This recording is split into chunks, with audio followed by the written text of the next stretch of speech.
राधे राधे भक्तों, बोलिए लक्ष्मी नारायण भगवान की जय। आज हम 30वां अध्याय करने जा रहे हैं। राजा पृथु पूछते हैं कि हे नारद जी, भगवान का अत्यंत प्रिय भीष्म पंचक व्रत कैसे प्रसिद्ध हुआ। तब नारद जी कहने लगे कि हे राजा पृथु, ये व्रत आदिकाल से है, परंतु बीच में लुप्त हो गया था। फिर ये कैसे प्रसिद्ध हुआ, सो कथा हम तुमसे कहते हैं, सुनो। श्री कृष्ण जी ने भीष्म जी से इस व्रत का वृत्तांत कहा। तब सर्वप्रथम भीष्म जी ने इस व्रत को किया। इसी कारण तभी से ये व्रत भीष्म पंचक के नाम से प्रसिद्ध हुआ। हे राजन, भगवान श्री कृष्ण जब पांडवों की ओर से दूत बनकर कौरवों को समझाने लग गए तो सबने पहले वह विदुर जी के पास पहुँचे। विदुर जी ने उनका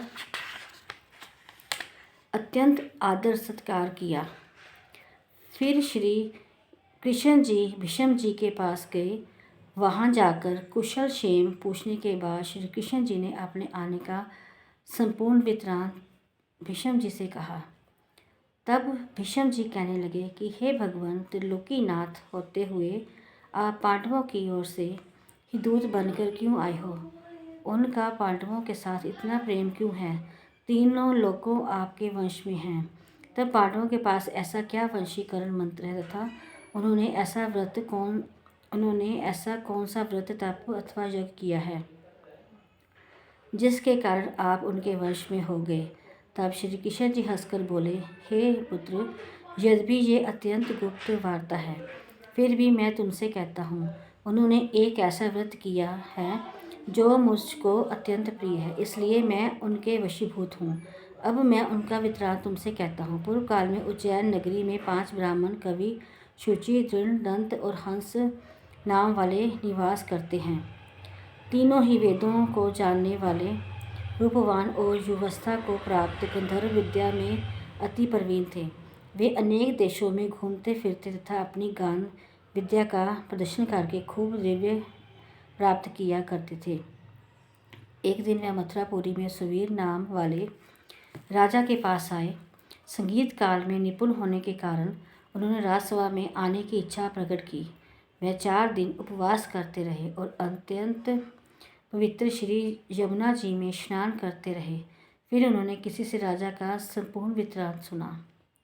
उसने बताया कि राजा की कादम्बरी नाम वाली एक भोगपत्नी है। वह संगीत विद्या में निपुण है, राग तथा कंठ में अत्यंत प्रवीण, नाचने में दक्ष तथा रूप योग में अद्वितीय सुंदरी है। वह प्रतिदिन एकांत में राजा के सामने नृत्य करती गाती है। ऐसा सुनकर वह ऐसे स्थान पर जहाँ से नृत्य तथा ताल का शब्द सुनाई पड़ता है जाकर खड़े हो गए।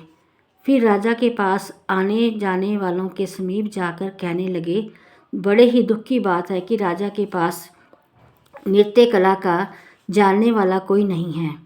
वीणा में 2 तार ढीले हैं, तार बराबर नहीं हैं, बाजे में नृत्य शुद्ध नहीं है। इसी प्रकार की ये बातें प्रत्येक से कहते हैं। तब तक किसी ने ये बात राजा से जानकर कह दी। राजा ने तत्काल वहाँ पर कादम्बरी का नृत्य हो रहा था।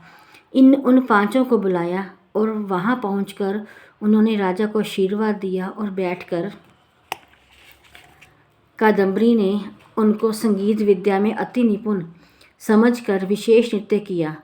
जब उसने चक्र में ताल तो उन ब्राह्मणों ने उसको रोक दिया। उसने चक्र छोड़ योग्य ताल दिया, मगर चक्र खंडित नहीं किया। इस पर कादम्बरी का रूप और गुण देखकर ये 5 उन पर मोहित हो गए।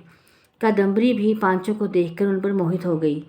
उसने रात्रि को चोरी छिपे ब्राह्मणों के पास अपनी एक सखी के हाथ ये संदेश भेजा कि तुम 5 में से एक दिन नगरी में दूर उत्तरी कोण में यमुना तट के समीप जन शून्य लताओं से ढका हुआ अनंत नामक तीर्थ है, उस पर मेरे पास आकर अपनी अपनी विद्या तथा गुण का प्रदर्शन करो।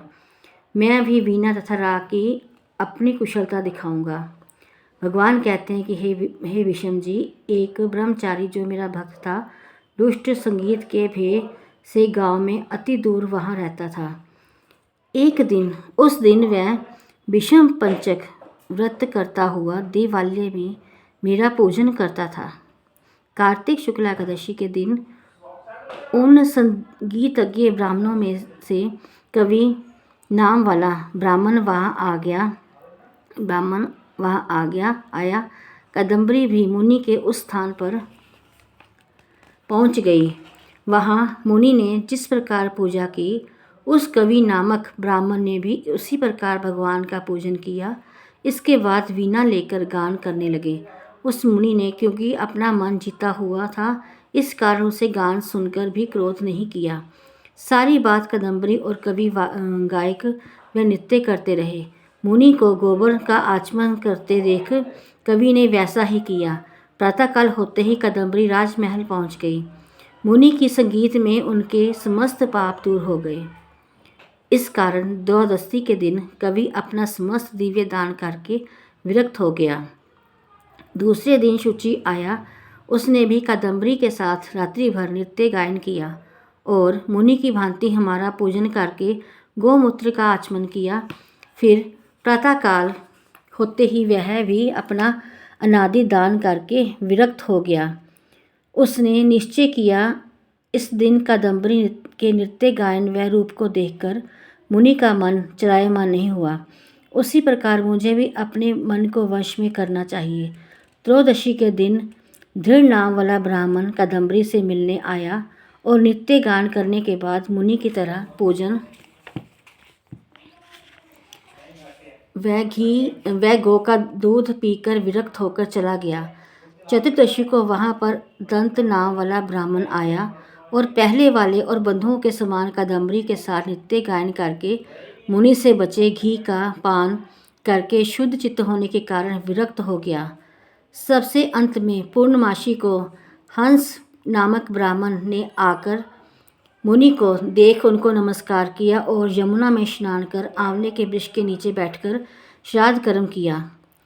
भगवान कहते हैं कि हे विषम जी, कार्तिक के महीने में हमारा पूजन तथा दान पुण्य करोड़ों यज्ञों का फल होता है। अतएव हंस नामक वह ब्राह्मण सत्संग पूजन और मुनि के बचे हुए दही का पान करके विरक्त हो गया और अपना सब धन दान करके तीर्थ यात्रा को चला गया। उधर राजा ने मंदिर में कदम्बरी के जाने का समाचार सुन उसे महल में बंद कर दिया, जिससे वह मंदिर ना जा सकी। कार्तिक मास में हमारे सामने नृत्य गान करने के बाद वही कदम्बरी द्रौपदी हुई तथा हंस नाम वाला वह ब्राह्मण आंवले के वृक्ष के नीचे शरदादी करने से युधिष्ठिर हुआ। एकादशी के जागरण के कारण कवि अर्जुन, शुचि, महादेव, दंत, नकुल और दृढ़ नाम वाला पराक्रमी भीष्म हुआ। हे भीष्म जी, वस्तुतः इस व्रत के प्रभाव से ही मैं पांडवों के वशीभूत हूँ। अब तुम्हारे द्वारा ये पंचक व्रत किए जाने से ये हमारे नाम से ही विख्यात होगा, अर्थात भीष्म पंचक व्रत कहलाएगा। इस व्रत के अंत में ब्राह्मणों को भोजन कराकर यथाशक्ति दान दक्षिणा देनी चाहिए। ये भक्तों था हमारा 30वां अध्याय।